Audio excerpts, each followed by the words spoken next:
Hi. Hello. My name's Matt Worden. Hi. When JT asked me to speak, he said we were going to be having a panel that kind of covers different publishing experiences. And since I've published Jumpgate about every way you can, there's one more way I haven't yet, and I'll work on that next year. I thought I'd walk through the whole history of what it was and how I've done it and things I've learned along the way. So as I talk, if you have questions when I cover something, let me know. You wink at me again, man. Just kidding. All right, first edition came out. When did GameCrafter come online? July 2009. All right, so Jumpgate first edition, which was shipped in a box like this. This isn't the exact box, but it looked like this. You did get a GameCrafter sticker, and you got a black and white type sticker, and then everything was put inside here with some crafter paper to make sure it didn't bounce around too much. That shipped April 2010. So this would have been less than a year after GameCrafter was a thing. And it was produced by the GameCrafter. And one of the first things I did after having the game ready and out in public was to contact all of these different reviewers to do a review. And a couple of the reviews that came along, just want to move forward here to make sure we cover all the pictures. Oh yeah, that's an actual shot somebody took and put on Board Game Geek, which I always love when it's like, I got my game in the mail and here's what it looks like.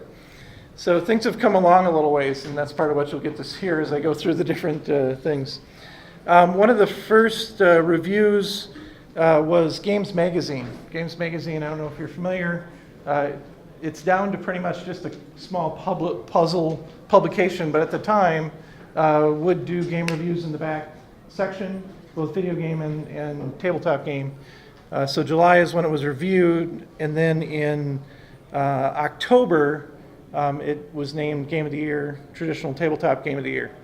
So that was kind of a big deal for me. The other one is there was a Tom Vassell video on the Dice Tower YouTube channel where he actually took a moment to talk about component quality first, and then he went through the game review. It was very interesting because he said, now take this into account that the box is going to look like this, and that the pages are going to be printed. At that time they didn't have booklets yet, so printed on like regular sheets of paper and folded up. So it was kind of a interesting thing, and when you first watch a video and when they start there, you're like, oh, I don't know if I want to watch the rest of the video. But he liked it, so that was good. There's the Traditional Games 100. I had a lot of questions, especially from folks that have done stuff through the GameCrafter at the time, about those two reviews. How does it get in games? How does it get to Dice Tower? And nowadays that it's 5 years later, there's so many different avenues for reviews and major reviews. And the Dice Tower even has specific reviewers that do pod type games or indie type games as opposed to games that are coming out in standard store form. With Games Magazine, I went to their website, I found their editor-in-chief, I found his email address, I emailed him, I said, how do you get a review of a game? He said, here's the guy, it was James McCallion at the time, or John McCallion at the time, and here's his address, and contact him and see if he'll do it. And so that's exactly what happened. I sent him an email, he's like, sure, send a copy over, and same thing happens. It disappears for a couple months, and you don't hear anything, and you're like, all right, fine, I tried, right? So then I started getting emails from him, and the emails were, you could tell he had played the game, not just once or twice, but had played it with a group a couple of times, because the questions were very specific situations in the game, such as, when you're getting near the end game, it's possible for someone to choose this, why would they do that if it's going to cause the game to do this? And it was great. So I knew he was actually playing it. And then the review came out and it was positive, but the way he always wrote reviews were more like, here's what the game does, kind of like it. That was like, in the review was that long. So when this hit, it was interesting because I was getting more questions from him again in October. This is after the review was done in July. And they were very specific game questions.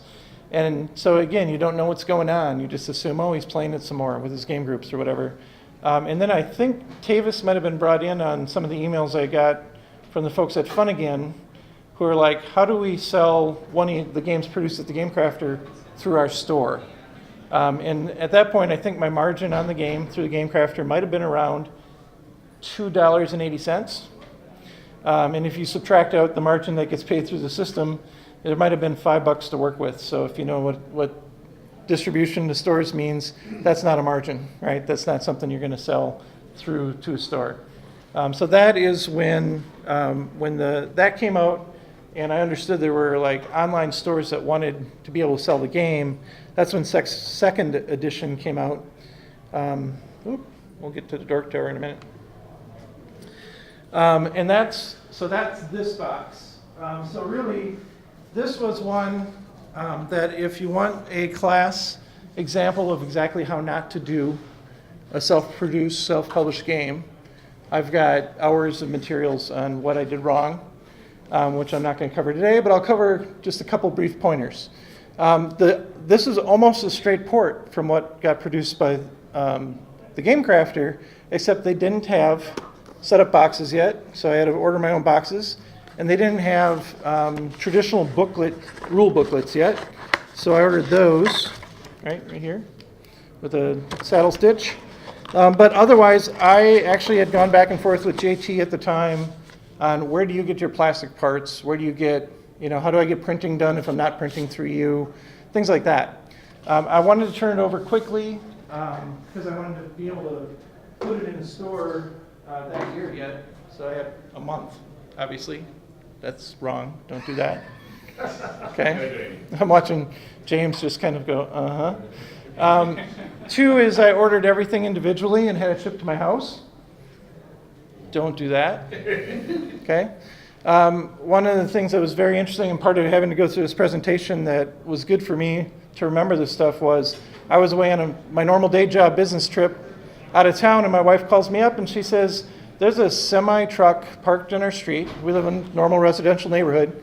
The guy's got like a drivable forklift truck he's pulling down off the back of his semi-trailer, and he says he has 2.5 pallets to put somewhere on our property. He doesn't care where. He just wants to not have them in his truck anymore. And so we had, at that time, had just bought a pop-up camper to do the family camping trips, and that was in our third stall of our garage. So while I'm out of town, we had to go through pull the camper out of the garage, stick the pallets in the garage, figure out somewhere else to put the camper, that kind of stuff that you never really think through when you're trying to turn this over in a month you've never done it before. Don't do that. So that's what second edition was. But one of the things that was really interesting for me to do, and that's these pictures down here, I wasn't able to let Fun Again with the Games 100 at the time used to have special deals. They'd either have a special edition or they'd have it cheaper than everybody else. And I couldn't really give them a chance to sell it cheaper. So I said, what if your edition has some stuff in it that everybody else, that normal copies don't, and that really doesn't change the game but might be cool? And so I had called out to a few of my artist friends on the internet, none of whom I think I've met in person yet. Trying to think through all these guys. Nope, I haven't met any of them in person yet. And said, I need some art, and I'm not an artist. So would you mind drawing a capital ship, like a mothership that might be out exploring the universe at some point? And I had a bunch of guys come back with some stuff, and it was fun to just interact with them. None of them took payment. Everybody took a copy of the game and credit. And that doesn't happen. I found that out later after I started talking about it. They're like, no, that doesn't happen anymore. I'm like, oh, okay, well, so far I'm doing all these things you're not supposed to do, and it's still kind of working out. You go in debt. You go in debt when you decide you're going to make 1,000 games right away on your own. And with the Kickstarter might have been a thing in 2010, but it wasn't what it is now. All right, when did they open also in 2009? Yeah, it was 2009. Yeah. Is about when it really started getting. But I had not heard of it till probably 2011, 2012 when I was well down the path to second edition. I'm like, that seems like a nice thing. Wish I would have known about that. One of the things that was just a neat little kick, and I know John Kovalik's here tomorrow, right, to talk at the artist panel. Well, indoor tower for the Christmas edition. Right there, he's got the Jumpgate second edition box sitting in the guy's little Christmas bag. You know, it's one of those things when you see it, you're like, oh, that's my game. I know, it's really weird. All right. So then Space Mission happened. And Space Mission, one of the things when I think a lot of designers have on their hit list of things they'd really like to have happen, have a major German publisher pick up a game and publish it. And that's my check in that box right now. The path to get published in this case was also a bunch of happy accidents that happened that I will tell you to do these things, which is nice from the last one, which is here's the stuff not to do.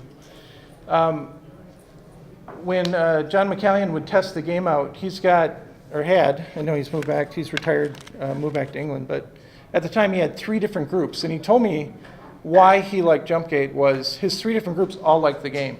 And he's got a group of really hardcore gamers, and he's got what he calls the cocktail gamers, which is folks show up, cocktails and some games, and then he's got a group that's more a bunch of families that he plays with. And they all like the game, so that's why he liked it. But one of the people in his cocktail gaming group happens to be a friend with somebody at another publisher in the US who didn't have anything open in their catalog but really liked the game. And they sent me an email and said, I'll be going to Essen. Would you be okay if I show this to people? And, yeah, that would be all right. How many copies would you like me to send you ahead of Essen to take with you and show off? And they must have did a great job because at Essen, or like a week after Essen, I got emails from a couple different German publishers, and one was Schmidt-Spiele. Schmidt-Spiele, I don't know if they still are, but at the time were number 2 in Europe for games and puzzles publishing. This was my favorite way so far to have done Jumpgate. Space Mission is Jumpgate with some of the stuff stripped out because they have a very focused family market, and they wanted to make the game a little lighter. So they took out a couple mechanics just to kind of simplify it. They did absolutely spectacular art. And those were pictures from Essen, which were pretty amazing for me to see, of them doing movie posters and big displays and pictures of people walking by during the open gaming areas playing the game. The whole process was extremely efficient. So if you know anything about the German game market, they know what they're doing. They know exactly what they're doing. They will tell you what they're going to do. They have you sign a bunch of stuff, and then they do exactly what they just told you they were going to do. So the interactions with their lawyers and their accountants and everything was like, here, brand new game designer who's never sold anything before, here's exactly what we're going to do with your game, and here's what we're going to pay you. Would you like that? That was like it, and yes. Yes, I don't even know what half of it meant. Yes, that would be awesome. So that's this box. And Cyrus was just looking at it like, how is this different? And then I showed him that it's got little 3D ships. It's a German level quality production that's just like, it's great. So had a lot of fun with that. And then another surprise, mainly because Schmidt was behind it, but it's available for online play through Yucata. So if you play with Yucata, is that the right pronunciation? It's .de, so I'm sure I'm saying it wrong. But anyway, that is online play. That was cool. And then, in this time, so now we're into 2012. So this is 2.5 years after this version here. In that time, the Game Crafter added a bunch of stuff. And one of them was this cute little box called the Small Pro Box. Also a printed manual, and also some really cool wooden bits, and also some really cool little Buck Rogers ships. So I kind of had a chance to clean up the graphics, put it into a little travel type size box, and this is 3rd edition, so this came out. And this is actually available right now on the Game Crafter. One of the things to kind of sum around, and I'll wrap up here in a couple minutes and see if there's any questions, and then you're up after that, I think. No? Cyrus? Cyrus is up after that. I said you go into debt when you do the thing I did with 2nd edition. I I was able to pay all the debt off. I may have made now a couple $100 over the top. Not even joking. So people are like, and in fact, we had a funny moment on the Game Crafter chat the other night when one of the newer folks are on there and like, has anybody made any money on your games here? I'm like, well, I've broken even. I think that's pretty good for an independent game designer. I don't know. So anyway, the way it wouldn't have happened without this, because my own second edition, I said I made 1,000. I bought materials for 1,000. I sold 600 of my own. Some of it, a lot of it through Fun Again. So that's obviously a not full price. That would be distributor price. And then a lot of it by working cons, going to cons, playing the game, selling it through booth, that kind of thing. A little bit of online sales. So I sold 600 of that. I've sold about 250 through the Game Crafter, just so we're understanding what the steps are. Majority of that through first edition. And I'm probably the majority of that as soon as Games Magazine came out. It's just kind of how that flows through. These guys kind of said, we're going to see if anything space-ish will sell in Europe, and they sold 8,000 copies. Awesome. So that was like, but if you know Schmidt-Spieler, that's not a good seller. That is the about halfway through, and I'm all like, look at them sell all these copies. They send me the letter with, there's not going to be any second printing. You can have the license back when we're done with this set. That was one of those. So, but at the same time, I paid off my credit card, right? So, just so we understand the difference between an established publisher who already has the relationships in place with distributors, stores, knows exactly what they're doing at cons, versus a guy in the middle of somewhere where he has to move the camper to get his pallets in his garage. So, big difference on what you can sell. So that's really it. That was the history. I wonder if I have a couple more pictures. Oh yeah, I mentioned, that's third edition. I mentioned that I have one more way that I haven't sold. And if any of you were at the last panel here, it was through Kickstarter. I haven't done that. I was like one of those things where you think about it in your head, if I could go back to 2010 and give myself some information, I would say wait about 4 years and then see what happens. So anyway, I've been talking with an artist about what we could do possibly to make something more this quality level. So just stay tuned for that. Not sure where that's going yet, but he sent me that. I thought that was really cool looking. So, questions for me at all? Yeah? I just wonder if you could say a few words about what it was like selling at a con as an individual, how that worked. I really enjoy that in two ways. One is I like because when you have your own, I've only sold at small cons. So I come from the Twin Cities, so Con of the North is the big con up there.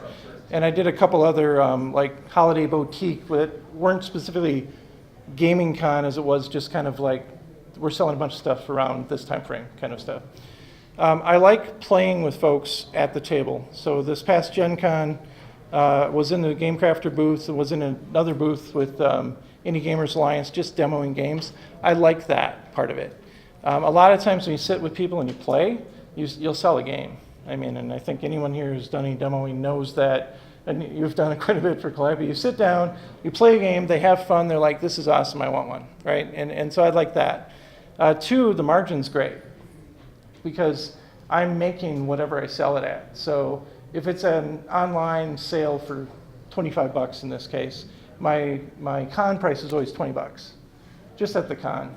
But that's a better margin than selling it to a store and having them sell it for $25. So that part I like. Well, I'll tell you one part that was a lot harder than I expected, and I didn't like at all, was local game stores. Just trying to not coming in through a distributor, not coming in with anything they've heard of before, sitting down, doing a demo, and them saying, "Looks like a good game."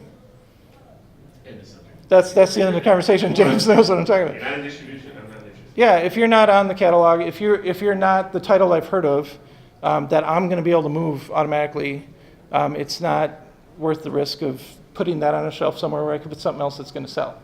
So that was a lot harder than I expected. I thought it was more like, hey, I'm a local guy, I'm a designer, look, I have a box, it's pretty.